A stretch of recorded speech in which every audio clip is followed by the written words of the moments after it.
Hi guys, कैसे हो आप सब। तो आज मैं आप लोगों के लिए न्यू और बहुत ही हेल्पफुल वीडियो लेकर आई हूँ। समर्थ को आज मैंने नहला दिया था। उठ जाता है यार वीडियो बनाओ जब भी। नींद में रोने लगता है, फिर चुप हो जाता है, फिर नींद में रोने लगता है, फिर चुप हो जाता है। आज धूप निकल रही थी, फाइनली बारिश का मौसम हो रहा था। इतने दिन से तो मैं समर्थ को नहला नहीं पा रही थी, क्योंकि बच्चों को ऐसे ठंडे मौसम में नहलाना, और हम लोग रूम में जिस रूम में रहते हैं ना, उसकी दीवार देखो ऐसे सीढ़न से गीली होती है, तो रूम बहुत ज़्यादा ठंडा होता है। तो मैं इसलिए उसको नहला नहीं रही थी। मालिश करके गर्म पानी से मतलब गर्म पानी में कपड़ा भिगो के अच्छा साफ़ वाला, और उसकी बॉडी को मैं ऐसे साफ़ कर देती थी, क्योंकि मैं अकेले रहती हूँ। बीमार हो जाएगा तो मैं ही परेशान होंगी और मैं नहीं कर पाऊँगी उसका इतना। मैं और डर जाती हूँ, उसकी तबीयत अगर ज़रा सी भी ख़राब होती है तो मैं ही डर जाती हूँ। सो बच्चों को जब नहला दो तो वो अच्छी तरीके से सोते हैं और उन्हें बहुत रिलैक्स फील होता है और वो बढ़िया से नींद लेते हैं। इस टाइम में समझ हमेशा परेशान करता है। मैं नहला देती हूँ ना जब, तो फिर वो थोड़ा सा रिलैक्स करता है, मतलब इतना परेशान नहीं करता है। सोता है, उठता है दूध पीने के लिए, फिर सोता है। तो अब मेरे हस्बैंड अभी 5 बजे चले गए हैं जॉब पर, और अब मैं घर का काम वाम करूँगी। बट मैंने सोचा पहले मैं ब्लॉग शेयर कर देती हूँ, क्योंकि अब मैं यूट्यूब पर हूँ तो मुझे ब्लॉग भी डालना ही पड़ता है। क्योंकि सबसे बड़ी खुशी की बात यह है कि आप लोगों के कारण मेरा यूट्यूब चैनल मोनेटाइज हो गया है। और बस अब मैं जो भी वीडियो डालूँ आप उसे बहुत सारा शेयर करिएगा, बहुत सारा लाइक सपोर्ट, और जल्दी जल्दी सपोर्ट करके मुझे कहीं तो पहुंचा दो। बस इतना है कि मतलब मैं चाहती हूँ कि मैं लाइफ में कुछ करूँ, और मैं कोशिश भी बहुत करती हूँ। एक दिन प्रभु भोलेनाथ जी मुझे ज़रूर तरक्की देंगे, मुझे यकीन है। समझ सो रहा है, कभी हिल रहा है, डुल रहा है, उठ रहा है, ऐसे कर करके। ये ऐसे ही करता है, नींद में रहता है ना, तो कभी उठ रहा है, कभी सो रहा है। मेरी आवाज़ से डिस्टर्ब हो रहा है, मैंने लाइट खोल दी, उससे डिस्टर्ब हो रहा है, वरना वो सोता रहता। चलो अब डिस्टर्ब तो दिन भर रात भर पूरे टाइम डिस्टर्ब होते ही रहते हैं समझ से। अरे हमारा बच्चा है, हमें तो करना ही है उसके लिए। बर्तन वगैरह सब धो के रखे हुए हैं, बर्तन जमाऊँगी, बस थोड़ा सा रूम को साफ़ सुथरा करूँगी, सब सामान जगह पे जमाऊँगी। तब तक के लिए आप लोगों से मैं बहुत अच्छी बात शेयर करती हूँ। तो जितनी भी फीमेल्स अगर मेरी आईडी में हैंगी और अगर वो लोग प्रेग्नेंट हैं, उनके लिए मैं बहुत हेल्पफुल वीडियो बताने वाली हूँ। तो हमने लगा लिया अपना आसन, और समर्थ मेरे बगल में यहीं पे सो रहा है। अगर मेरी आवाज़ से डिस्टर्ब होगा तो ज़रूर उठेगा, उठ जाएगा तो मैं वीडियो बंद कर दूँगी, इतनी देर के लिए चुप करा के वापस आपसे कनेक्ट करूँगी। तो जितने भी फीमेल्स हैं, अगर वो लोग प्रेग्नेंट हैं और अपनी नॉर्मल डिलीवरी चाहते हैं, अगर उनको डॉक्टर ने बोल दिया कि आपकी नॉर्मल डिलीवरी होगी, और अगर उनके नॉर्मल डिलीवरी के चांस हैं, तो उन लोगों के लिए वीडियो बहुत हेल्पफुल होने वाला है। क्योंकि मैं कोई डॉक्टर नहीं हूँ जो आप लोगों को कुछ भी सजेस्ट करूँगी, मुझे कोई हक नहीं बनता। हाँ, लेकिन एक एक्सपीरियंस बोलते हैं ना, जिस चीज़ से इंसान गुजर कर आता है तो उसे एक्सपीरियंस हो जाता है।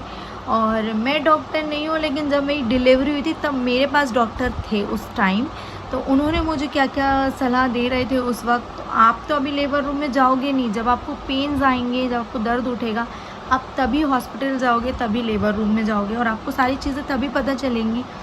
तो मैंने सोचा कि जो हमें डॉक्टर वहाँ सलाह दे रहे थे वो मैं आपके साथ पहले से शेयर कर देती हूँ, ताकि आप लोग अपना माइंड सेट कर लोगी और शायद आपको हेल्प हो डिलीवरी में। तो क्या होता है ना, किसी किसी को लेबर पेन एकदम ही बहुत ज़्यादा आते हैं, तो हॉस्पिटल जाके किसी को आधे घंटे, किसी को 1 घंटे में डिलीवरी हो जाती है। बट बहुत से लोगों को लेबर पेन ऐसे आते हैं जिन्हें बोलते हैं ठंडे दर्द। तो अगर उन्हें ठंडे दर्द आ रहे होते हैं तो उनकी डिलीवरी, जब वो हॉस्पिटल जाते हैं तो मैम डॉक्टर्स जो होते हैं उनका वजाइनल चेकअप करते हैं, मतलब कि 2 फिंगर टेस्ट जो होता है वो चेक करते हैं कि अभी बच्चेदानी का मुंह कितना खुला है और कितना नहीं, चेक करते हैं। अगर टाइम होता है तो उन्हें बेड पे, रूम में बेड पे शिफ्ट कर देते हैं कि आप दर्द लो, और जब आपको ज़्यादा दर्द होगा तब हम आपको डिलीवरी के लिए नीचे ले आएंगे। या वो लोग समय दे देते हैं कि आपकी डिलीवरी 4 घंटे में होगी, सुबह होगी, शाम को होगी, रात को होगी, इस तरीके से वो लोग समय दे देते हैं। तो जिन भी लोगों को अगर डॉक्टर समय देते हैं, तो मैं बताऊँ वो लोग क्या हमें सलाह देते हैं जिससे हमें दर्द जल्दी आए, तो मैं आप लोगों के साथ शेयर करती हूँ वो चीज़। जब मुझे पेन्स आए थे तो मैं शाम को 6 बजे हॉस्पिटल गई थी, और 6 बजे से, वैसे मुझे दिन के 3 बजे से दर्द होना चालू हो गया था, पर वो इतना दर्द था कि मैं बर्दाश्त कर पा रही थी। शाम होते ही मेरा दर्द इतना बढ़ गया, बर्दाश्त नहीं हो रहा था, बट फिर भी मैं उसे सह पा रही थी। मतलब मुझे ऐसा लग रहा था हाँ मैं ज़िंदा हूँ भाई सह पा रही थी। ऑटो में बैठ के जब मैं गई हॉस्पिटल 6 बजे, तो सारी फॉर्मेलिटी के बाद 6:30 पौने 7 बजे तक मुझे एडमिट किया और मेरा 2 फिंगर टेस्ट हुआ। तब मुझे डॉक्टर ने बोला कि तुम्हारी डिलीवरी तो सुबह होगी, ऐसा बोल दिया था सीधे, और मुझे शिफ्ट कर दिया ऊपर। तो मुझे इतने दर्द आ रहे थे, मैं रो रही थी, मुझसे बर्दाश्त भी नहीं हो रहा था बिल्कुल भी। मतलब मेरा मुंह इतना सूख रहा था, मैं पानी पीती जा रही थी। तो मैं आपको एडवाइस दूंगी, मुझे डॉक्टर ये एडवाइस दे रहे थे कि अगर तुम सिर्फ इस तरीके से चीखोगी, रोगी, चिल्लाओगी तो उससे कुछ भी नहीं होने वाला है, ना कोई बच्चेदानी का मुंह खुलने वाला है, ना कुछ होने वाला है। जो मैं तुम्हें सलाह दे रही हूँ वो करो तो तुम्हारे लिए अच्छा होगा। उन्होंने मुझे जिस बेड पे शिफ्ट किया था तो डॉक्टर्स ने मुझे बोला था कि तुम लेफ़्ट करवट पे सो जाओ, जिससे तुम्हारे दर्द इतने ज़्यादा बढ़ जाएंगे और पॉसिबल है कि जो तुम्हें टाइम सुबह का है, हो सकता है तुम्हारी 4 या 5 घंटे में डिलीवरी हो जाए। तो उन्होंने मुझे लेफ़्ट करवट पे सोने के लिए कहा था। तो मैं आप लोगों को यही सलाह दूंगी कि आप लोग को जब पेन आए, मुझे पता है बर्दाश्त नहीं होता है, बिल्कुल भी दर्द बर्दाश्त नहीं होता है वो, पर जब हम पेट में बच्चा लाएँ तो उसे बाहर भी निकालना है, तो हमें बर्दाश्त करना ही पड़ता है। तो आप लेफ़्ट करवट पे लेटिएगा और जितना पॉसिबल हो लेफ़्ट पे ही लेटिएगा, जितना हो वॉक करिएगा। अगर वॉक करते नहीं बन रही है, अगर आप नहीं चल पा रहे हो, टहल पा रहे हो, तो प्लीज़ लेफ़्ट करवट पे ही लेटना। बहुत ज़्यादा दर्द एकदम बढ़ जाएंगे। लेफ़्ट करवट पे लेटने से आपके दर्द बहुत ज़्यादा बढ़ जाते हैं और पॉसिबिलिटी ये हो जाती है कि आपकी जल्दी डिलीवरी हो जाएगी। अगर आप ज़्यादा 10-12 घंटे तक अगर वेट नहीं करना चाहते हैं, अगर आप जल्दी डिलीवरी करवाना चाहते हैं, तो आपको लेफ़्ट करवट पे लेटना होगा। दूसरा ये है कि जब आपको लेबर रूम में लेकर जाएंगे, आपकी डिलीवरी होगी, वहाँ पे लेबर रूम में लेकर जाएंगे आपको, तो आपको जब आपको दर्द हो रहा है, बर्दाश्त नहीं हो रहा है, तो जब हमें लेबर पेन आते हैं तो हमें सबसे ज़्यादा एंजाइटी होती है, जिसके कारण हमें सांस लेने में परेशानी होती है। तो एंजाइटी के कारण अंदर बच्चा भी घबराता है, बाहर से हम भी घबराते हैं।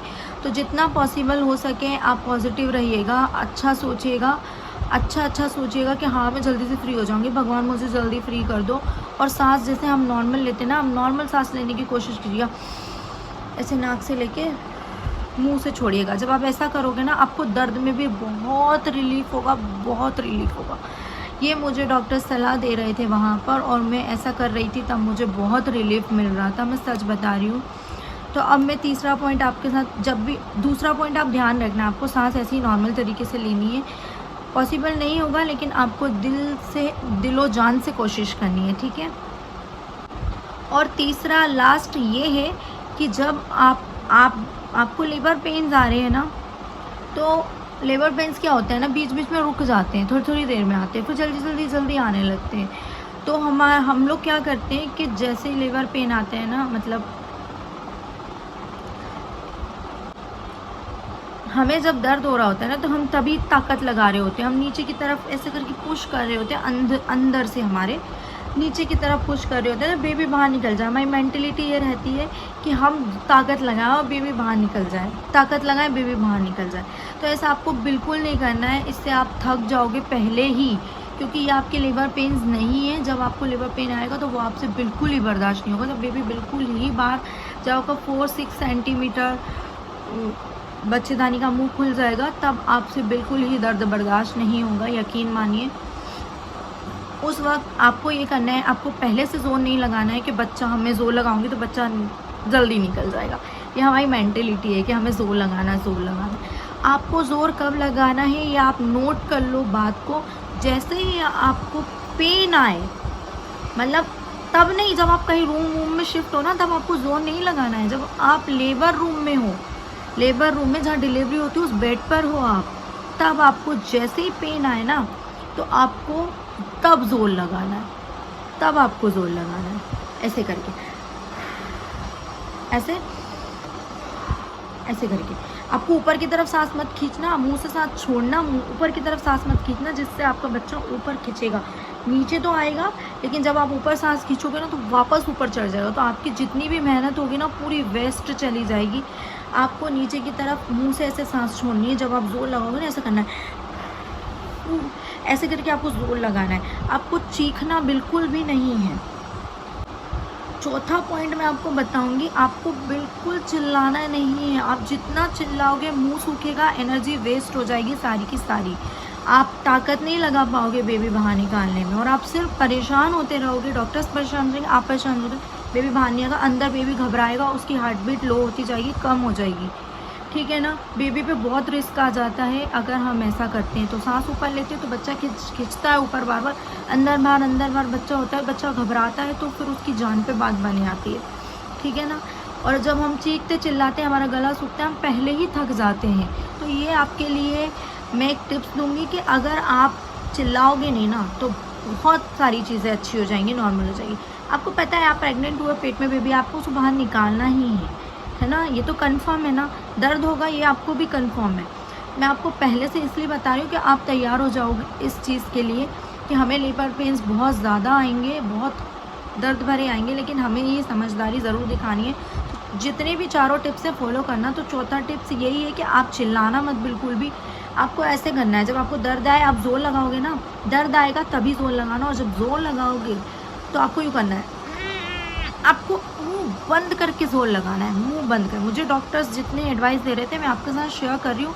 मैं खुद डॉक्टर नहीं हूँ ना, मुझे पता है, मेरी डिलीवरी हुई, मैं वहाँ थी, मुझे बताया गया, तो मैं आप लोगों के साथ शेयर कर रही हूँ। क्योंकि आप पहले से कैसे पता लगाओगे कि आप तो जब जाओगे तभी एक्सपीरियंस करोगे ना। मैंने कर लिया, मैं आपके साथ शेयर कर रही हूँ। तो आप चिल्लाना मत, ऐसे करके आपको ताकत लगानी है। आप चिल्लाना मत, ऐसे चीख मारते ना, ऐसे चीखना मत बिल्कुल भी। आप थक जाओगे, मुंह बहुत गंदा सूखता है उस टाइम, तो आप और परेशान हो जाओगे, बहुत परेशान हो जाओगे।